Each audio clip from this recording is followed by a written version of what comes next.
Hello traders, ഞാൻ വലോരം trader. വിജയിയായ ട്രേഡറുടെ ഒരു പ്രത്യേകത ഞാൻ പറയട്ടെ. ഒരൊറ്റ പ്രത്യേകത, അദ്ദേഹത്തിൻ്റെ ട്രേഡുകളെ വളരെ മനോഹരമായി കൈകാര്യം ചെയ്യുമെന്നതാണ്.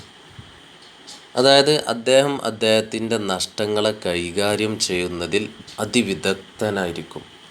എങ്ങനെയാണ് വളരെ മനോഹരമായി വിദഗ്ധമായിട്ട് നമുക്ക് നമ്മുടെ നഷ്ടങ്ങളെ കൈകാര്യം ചെയ്യാൻ പറ്റുക? അത് വളരെ സിമ്പിളായ കാര്യമാണ്. നമ്മൾ നമ്മുടെ നഷ്ടത്തെ കുറച്ച് വെക്കുക എന്നുള്ളതാണ്. റിസ്ക് റിവാർഡ് വെക്കുമ്പോൾ ആ നഷ്ടത്തിനെ വളരെ അധികം ചെറുതാക്കി വെക്കുക എന്നുള്ളതാണ്. അങ്ങനെ വെക്കുമ്പോൾ നമുക്ക് നഷ്ടങ്ങൾ കുറഞ്ഞു വരും. ഒരു ട്രേഡർ എന്ന നിലയിൽ അദ്ദേഹത്തിന് പ്രോഫിറ്റിനെയും ലോസിനെയും അംഗീകരിക്കാതെ മുന്നോട്ട് പോകാൻ കഴിയില്ല.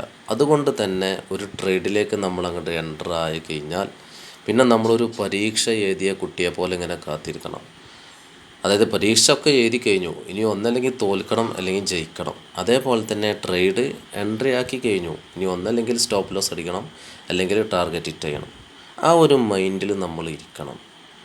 അപ്പോൾ അതിന് വേണ്ടത് എന്താണ്? നമ്മൾ അന്നേക്കുള്ള ആ പ്രോഫിറ്റിലോ ലോസിലോ ശ്രദ്ധ കേന്ദ്രീകരിക്കാതെ നമ്മുടെ ട്രേഡിംഗ് പ്ലാനിൻ്റെ പെർഫോമൻസിലേക്ക് നമ്മൾ എന്ത് ചെയ്യണം? ശ്രദ്ധ കേന്ദ്രീകരിക്കണം. അങ്ങനെ ആകുമ്പോൾ മാസ എൻഡിൽ നമ്മൾ പ്രോഫിറ്റബിൾ ആയിരിക്കും. അതിന് നമുക്ക് നല്ലതായ മികച്ചതായ ട്രേഡിംഗ് പ്ലാനുകൾ നമ്മൾ പഠിച്ച് കരസ്ഥമാക്കണം. അങ്ങനെയുള്ള ട്രേഡിംഗ് പ്ലാനുകളൊക്കെ നമ്മുടെ ഈ ചാനലിൽ വരും. എല്ലാവരും കാത്തിരിക്കുക. ഓക്കെ.